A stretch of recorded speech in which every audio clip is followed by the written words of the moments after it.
كنا لنهتدي لولا أن هدانا الله لقد جعلت رسلنا بالحق ثم الصلاة على رسوله وليه وبعض الحكمة مولانا وفقين جلد الحسنين بالقاسم محمد.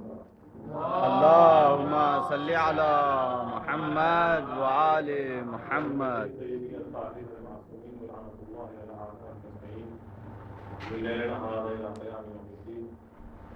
أما بعد قال الله سبحانه وتعالى في القرآن الحكيم وقول الحق بسم الله الرحمن الرحيم لو كنت فظا غليظ القلب لانفضوا من حولك فاعف عنهم واستغفر لهم وشاورهم في الأمر.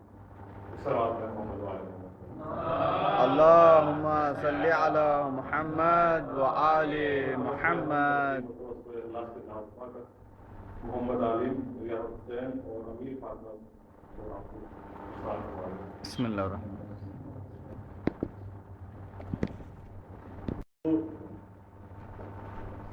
یہ کہنا نہایت ضروری سمجھتا ہوں کہ غالباً 2 سال بعد میں منبر پر آیا ہوں اور پھر طلاب کے سامنے بہرحال جو بھی معلومات آپ کے سامنے رکھنے ہیں. ارشاد خداوندی ہو رہا ہے کہ میرے حبیب اگر آپ ذرا بھی سخت مزاج ہوتے لو کنتا فظا غلیظ القلب لانفضوا من حولک، اگر آپ تھوڑا بھی سخت مزاج ہوتے تو آپ کے جو چاروں طرف لوگ رہتے ہیں وہ منتشر ہو جاتے، آپ کو چھوڑ دیتے، آپ سے دور چلے جاتے. فاعف عنہم، بس ان کے لیے ان کو معاف کرتے رہو، واستغفر لہم، اور ان کے لیے دعائیں مغفرت کرتے رہو، وشاورہم فی الامر، اور ان سے مشورہ کر لیا کرو. عزیزان محترم، آئیے دیکھیں کہ اس سورہ آل عمران کی 159ویں آیت کا جو پہلا جز ہے من حولک تک، اس میں یہ آیت کیا بیان کر رہی ہے؟ کہ یہ کہیں کہ یہ آیت کریمہ کس کے لیے نازل ہوئی؟ کیا یہ آیت کفار کے بارے میں نازل ہوئی، مشرکین کے بارے میں نازل ہوئی، عام مسلمانوں کے بارے میں نازل ہوئی، یہودیوں کے بارے میں نازل ہوئی، عیسائیوں کے بارے میں نازل ہوئی؟ نہیں، آیت کا مفہوم بتا رہا ہے کہ اے میرے حبیب اگر آپ ذرا بھی سخت مزاج ہوتے، اتنی خوش اخلاقی سے پیش نہ آتے تو یہ مجمع جو آپ کے چاروں طرف ہے یہ آپ کو چھوڑ کر چلا جاتا. آپ ان کو معاف کرتے رہو، ان کے لیے دعائیں مغفرت کرتے رہو، اور ان سے اپنے کاموں میں مشورہ لے لیا کرو. عزیزان محترم، آیت مفہوم بتا رہا ہے کہ یہ آیت کریمہ رسول کے پاس بیٹھنے والے لوگوں کے لیے نازل ہوئی، یعنی ان میں ایسے بھی تھے کہ جو لوگ رسول کے اخلاق کی وجہ سے ان کو کوئی موقع نہیں ملتا تھا، اگر انہیں کوئی موقع مل جاتا تو وہ رسول کی فضل کو چھوڑ کر چلے جاتے. تو یہ آیت کریمہ نہ مرزاد کے بارے میں نازل ہوئی، نہ سلمان کے بارے میں نازل ہوئی. یہ آیت ان لوگوں کے بارے میں نازل ہوئی جن کے دلوں میں نفاق تھا، جن کے دلوں میں کینہ تھی، جو بظاہر اسلام کا لباس پہنے ہوئے تھے لیکن کسی مصلحت کے تحت، وہ مصلحت دنیاوی ہو یا سیاسی ہو، وہ نبی کے پاس بیٹھتے تھے. اے نبی آپ ان کو معاف کرتے رہیے. اس لیے نہیں کہ نبی آپ کمزور ہیں، آپ کے پاس طاقت نہیں ہے، نہیں، مصلحت یہ ہے اگر آپ جواب دو گے تو اسلام کی بنیاد میں پریشانیاں بڑھ جائیں گی. واستغفر لہم، اور ان کے لیے دعائیں مغفرت بھی کر دیجیے. ایسا ہے محترم، دعا نبی اور امام کی قبول ہوتی ہے، اس میں کوئی دعائیں نہیں ہے، لیکن دعا وہ دعا جو حقیقتاً دعا ہو، وہ دعا نہیں جو صرف حسن اخلاق کے لیے کی جا رہی ہو. اس لیے کہ خداوند تعالیٰ نے فرمایا کہ اے میرے حبیب اگر آپ 70 مرتبہ بھی ان کے لیے دعا کرو گے تو خداوند عالم ان کو معاف نہیں کرے گا. یاد رکھیے گا، ظاہر پر جو بلڈنگ تعمیر کی جائے وہ بلڈنگ، وہ منزل دنیاوی ہوتی ہے، لیکن روز رضا آخرت ہے جہاں پر معافی صدور کو نگاہ ہوگی، جہاں دل کی گہرائیوں کو دیکھا جائے گا، ایک سلام پر محمد والے محمد اللہم صلی علی محمد وآل محمد. اور نبی ان کو معاف کرتے رہیے، اس لیے نہیں کہ آپ کمزور ہیں، بلکہ ضرورت یہ ہے کہ آپ ان کو نظر انداز کرتے رہیں اور ان سے اپنے کاموں میں مشورہ بھی کر لیا کریں. کیوں؟ کس وجہ سے؟ اس لیے کہ یہ نااہل ہر بات میں، ہر جنگ کے بعد آ کر یہ کہتے ہیں کہ ہم سے رائے نہیں لی گئی، ہم سے مشورہ نہیں کیا گیا، ہمیں معلوم ہی نہیں تھا کتنا لشکر ہے، کیسا ہے، کون کون ہے. یعنی یہ اپنی بزدلی کو، اپنی بزدلی اور کمزوری کی ڈھال اور سپر مشورے اور رائے کو بنا رہے ہیں. لہذا ان سے مشورہ اور رائے کر کر بھی ان کی مردانگی کو دیکھ لیجئے کہ کتنے ثابت قدم ہیں، کتنا آپ کے ساتھ رہتے ہیں. عزیزوں، یہ آیت کریمہ مفسرین نے لکھا کہ یہ آیت کریمہ جنگ احد کے بعد نازل ہوئی. تو اگر ہم کسی مسلمان سے سوال کریں کہ کیا آپ بتا سکتے ہیں کہ جب نبی پر خداوند عالم نے یہ حکم کر دیا، یہ آیت نازل کر دی، یہ ہدایت کر دی کہ اب جب کوئی کام کرو تو اپنے ساتھ والوں سے مشورہ کر لیا کرو، تو کیا نبی حکم تعمیل الہی میں کوئی کمی کریں گے؟ ہر مسلمان آگے بڑھ کر جواب دے گا کہ یہ ممکن نہیں ہے. تو ظاہر ہے کہ جب نبی خداوند عالم کے حکم کی تعمیل میں کوئی کمی نہیں کریں گے، ہر مسلمان کا عقیدہ ہے. یہ آیت کریمہ کب نازل ہوئی؟ احد کے بعد. لیکن اگر احد کے بعد پھر وہی منظر جو احد میں ہوا تھا یا اس سے پہلے آیا تھا ہمارے سامنے آئے تو پھر کیا سمجھا جائے؟ دیکھیے، احد کے بعد حنین مکے سے 3 میل کے فاصلے پر طائف کی جانب ایک وادی کا نام حنین ہے. فتح مکہ کی خبر جب کفار نے سنی تو 4 قبیلے ایک ہو گئے. کہاں مسلمانوں سے لڑیں گے؟ بنی سعد، بنی جسم اور بنی ثقیف. ایک میرے ذہن میں نہیں آ رہا. 4 قبیلے ایک ہو گئے اور انہوں نے 5000 کا لشکر جمع کیا اور جمع کرنے کے بعد طے کیا کہ ہم نبی سے لڑیں گے. اپنا سردار لشکر ابن نفری کو بلایا، مالک ابن نفری کو بلایا. علمبردار لشکر ابو جدل کو بلایا. اور اس ٹیم میں، اس لشکر میں جو اہم بات تھی وہ یہ تھی کہ ان 5000 کے گروہ میں، لشکر میں ان 4 قبیلوں نے ایک ایسا سپاہی چنا، ایک ایسا سپاہی منتخب کیا جو تجربے میں 120 سال کی عمر کا تھا. درید ابن سما یا سما. اور لے کر یہ نکلے. نبی کو اس کی خبر ہوئی، لہذا نبی لشکر جمع کیے اور تاریخ میں لکھا کہ نبی نے 12,000 یا 16,000 کا لشکر جمع کیا، جس میں مکے کے 2009 مسلمان بھی شامل تھے، جدید مسلمان. آگے نبی کو معلوم پڑا کہ یہ 4 قبیلے ہم سے جنگ کرنے کے لیے آئے ہیں. نبی 6 شوال 8 ہجری کو مکے سے نکل پڑے.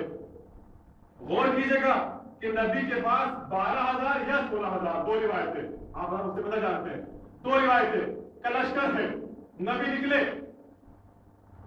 اب چونکہ مشورہ ہو چکا تھا، ہر مسلمان اس بات کو مانتا ہے کہ نبی نے مشورہ کیا ہوگا، اور اس کی دلیل یہ ہے کہ جب میدان میں پہنچے تو مسلمانوں کے پہلے خلیفہ نے گورنر کو ہاتھ میں لیا اور کثرت کو دیکھتے ہوئے کہا کہ ہم اتنے زیادہ ہیں. آج بھی یہی کہتے ہیں کہ ہم زیادہ ہیں لہذا حق پر ہیں. ہم اتنے زیادہ ہیں کہ فتح ہماری ہوگی، جیت ہماری ہوگی. کہتے ہیں کہ گرجنے والے برستے نہیں. میدان جنگ میں اس قسم کے منصوبے مارے جا رہے تھے کہ وہ دشمن جو پہاڑوں میں چھپے ہوئے تھے انہوں نے ان بزدلوں پر حملہ کر دیا اور یہ 12 یا 16 ہزار کا لشکر نبی کو جنگ کے میدان میں چھوڑ کے بھاگا. تو کیا کوئی مسلمان کہہ سکتا ہے کہ نبی نے اس آیت کے نازل ہونے کے بعد بھی اپنے اصحاب سے مشورہ نہ کیا ہوگا؟ تو دوستوں نہ بات مشورے کی ہے نہ رائے کی ہے، بات ہے ثابت قدم رہنے کی. اور اس کے بعد آپ جنگ کو دیکھیں، جنگ میں ہوا کیا؟ کہاں 5000 کا لشکر اور کہاں حد اقل 12000 کا لشکر. بھاگ گئے، دشمنوں نے نبی پر حملہ کیا. نہ بھاگنے والوں میں 4 لوگ، حضرت علی، ابن عباس، ابن حارث، پھر میں بھول گیا اللہم صلی علی محمد وآل محمد. بہت ٹائم ہو گیا ابن مسعود. یہ 4 لوگ نبی کے پاس تھے، نبی کی محبت کر رہے تھے کہ دشمنوں نے نبی پر حملہ کر دیا. جناب عباس نے آئے، علی آئے اور ان 4 لوگوں نے اس حملے میں مدد کیا. نبی نے موقع کی نزاکت کو دیکھتے ہوئے یہ فیصلہ کیا کہ نبی خود جنگ کرے. جناب عباس نے جناب فرض کو تھام لیا کہ یہ نہیں ہو سکتا. جناب عباس نے آواز دی، اے مسلمانوں کہاں ہو؟ ایک کلمہ کو نبی کہاں ہو؟ نبی میدان میں جب جنگ میں تم کو بلا رہا ہے. تو جناب عباس کی آواز پر 100 مسلمان واپس ہوئے. تاریخ آپ کے سامنے ہے. جناب عباس کی آواز پر 100 مسلمان واپس ہوئے اور اس کے بعد اصولی جنگ شروع ہوئی. ابو جندل جو اس کفار کے لشکر کا سردار تھا، اس نے اپنا ساتھی طلب کیا، مقابل طلب کیا. علی ادھر کے لشکر تھے، پہنچے. علی نے اس کو وہاں سے جہنم کیا. 100 مسلمان، 5000 کافر. غور کیجیے گا، جہاں اگر ایمان کی طاقت ہو، جہاں ثابت قدمی ہو، جہاں دل مطمئن ہو، وہاں ہوتا کیا ہے؟ 5000 کفار، 100 مسلمان. علی کی جنگ کو دیکھا اور مسلمانوں کے حوصلے بڑھے. تاریخ میں لکھا کہ اس حنین میں صرف 4 مسلمان قتل ہوئے اور 70 کافر مارے گئے. لیکن وہ حوصلہ بازی کرنے والے ڈوب نہ مرے کہ رسول کو تنہا چھوڑ کر چلے گئے. آج میرے بھائی شکایت کرتے ہیں کہ نبی کے جنازے کو چھوڑ کر چلے گئے تھے. میرے بھائی جب وہ نبی کو زندگی میدان جنگ میں چھوڑ جائیں. واہ واہ واہ واہ واہ واہ، سبحان اللہ بھائی واہ. اللہم صلی علی محمد وآل محمد. جو نبی کی حیات میں نبی کے ساتھ رہا وہ نبی کی حیات کے بعد بھی رہا، لیکن اس کا کوئی اور مطلب تھا. تو یاد رکھیے گا، یہ دعا کا جو حکم ہو رہا ہے یہ صرف معاشرتی حسن اخلاق کے لیے ہو رہا ہے. نبی کو یہ حکم جو ہو رہا ہے صرف حسن ظاہر کے لیے ہو رہا ہے. لہذا دیکھنا یہاں پر دیکھنا یہ ہے کہ آیا رائے کے ساتھ، مشورے کے ساتھ اور رائے کے مشورے کے بغیر کون ہے جو ثابت قدم رہتا ہے اور کون نہیں رہتا؟ عزیزوں، ثابت قدم انسان جب رہ سکتا ہے جب اس کا دل مطمئن ہو، اتباع کر سکے، اطاعت کر سکے. تو نبی کے لیے یہ حکم ہو رہا ہے کہ جس نے نبی کی اطاعت کی اس نے اللہ کی اطاعت کی. یعنی یہ نہ دیکھو کہ اللہ کیا کہہ رہا ہے، پہلے یہ دیکھو کہ نبی کیا کہہ رہا ہے. اور اس کے ساتھ ساتھ خداوند عالم نے، قرآن نے بڑھ کر آواز دی. خداوند عالم نے آگے کہا کہ دیکھو نبی کی اتباع کرنا یہی خدا کا اتباع ہے. اب منطق آپ لوگ پڑے ہوئے ہیں. اگر نبی کا اتباع کیا تو اللہ کا اتباع کیا. اگر نبی کو میدان جنگ میں چھوڑ کے بھاگے، اگر نبی کو میدان جنگ میں چھوڑ کے بھاگے تو خدا کو چھوڑ کے بھاگے. اور اگر بھاگنے والا اصلی خاندانی ہے تو خدا کی خدائی سے بھاگ کر دکھائے. واہ واہ. اللہم صلی علی محمد وآل محمد. سبحان اس سے بڑی سعادت کیا ہوگی کہ نبی کو میدان جنگ میں چھوڑ کر چلے جائیں اور اس کے بعد فضیلت بیان کی جائیں. تاریخ عمر ابن خطاب ہر جنگ میں بیان کرتے ہیں. اس کو عبدالرحمان البکری نے لکھا, لبنان کا ایک رائٹر, فلاں جنگ میں خلیفہ ثانی نے یہ کیا اور آخر, کیونکہ میں بہت تھوڑا وقت کروں گا, آخر میں کیا کہ فتح کے بارے میں اگر آپ کو پڑھنا ہے تو علی کرم اللہ عنہ کی تاریخ ہے. بھائی کہیں تو دکھا دو ان کی تاریخ. تو انہیں خود اس بات کا علم ہے کہ تاریخ دکھانے لائق نہیں ہے. عزیزان محترم, تو پھر نبی کو حکم اس لیے تو ہو رہا تھا کہ تم ان کو نظر انداز کرتے رہو, ان کو معاف کرتے رہو, ان کے لیے دعائیں مغفرت کرتے رہو. اور یاد رکھو یہ دعائیں مغفرت اس لیے نہیں ہے کہ ہم تمہاری دعا کو قبول کر لیں گے, نہیں. اگر تم 70 مرتبہ بھی ان کے لیے دعائیں مغفرت کرو گے تو ہم قبول نہ کریں گے.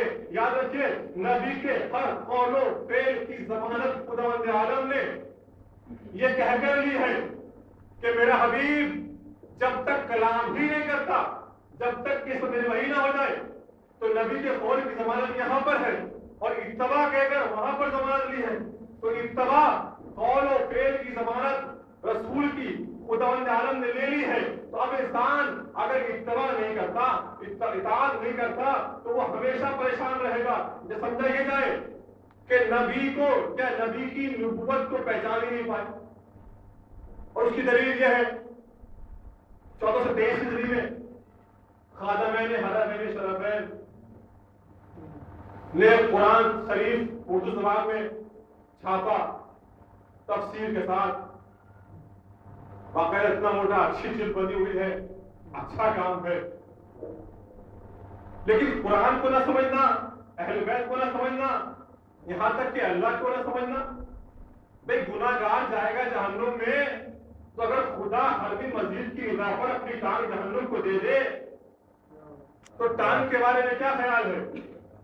خدا کو نہ سمجھنے کی دلیل یہ کہ خدا کے جسم کے قائل, اور قرآن کو نہ سمجھنے کی دلیل یہ کہ فرماتے ہیں سورہ شمس کے اذا الشمس کورت کی تفسیر میں, وَإِذَا الشَّمْسُ كُوِّرَتْ, کیا جب یہاں پہ شمس کا ذکر ہے, لیکن اس آیت کی تفسیر میں کہتے ہیں کہ جب سورج چاند کو لپیٹا جائے گا اس طرح جس طرح ماما لپٹا جاتا ہے.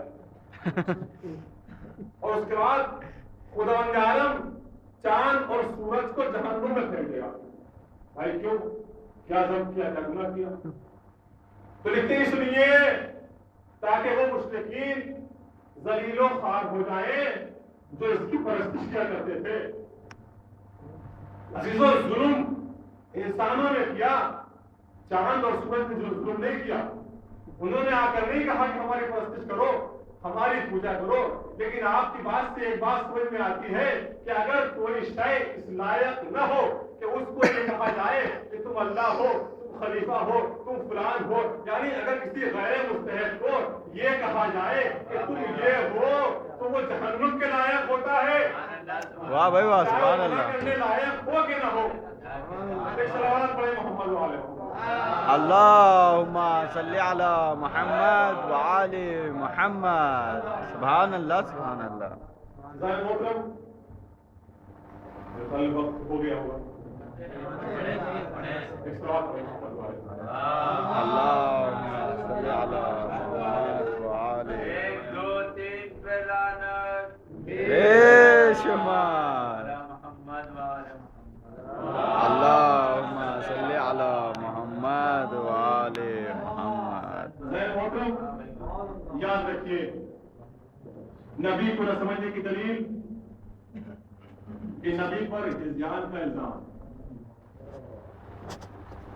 اور اللہ کو سمجھنے کی دلیل اللہ کی کتاب کو جہنم کے حوالے کرنا. قرآن کو سمجھنے کی دلیل کہ قرآن کی آیات میں کی تفسیر منفرد کرنا. لیکن ابھی تک عزیزو اس قرآن کو میں نے خود دیکھا, میرے پاس موجود ہے. اس قرآن میں ہر آیت کو بدل دیا گیا, لیکن موبائل کو نہیں بدل پائے. لیکن ہاں داؤد مودودی نام نہیں آ رہا, انہوں نے اپنی تفسیر میں بہت اچھا کام کیا. ابوالعلا مودود, انہوں نے کہا کہ اس آیت کا مطلب یہ ہے, ترجمہ یہ ہے کہ نبی سے کہا کہ ان سے کہہ دو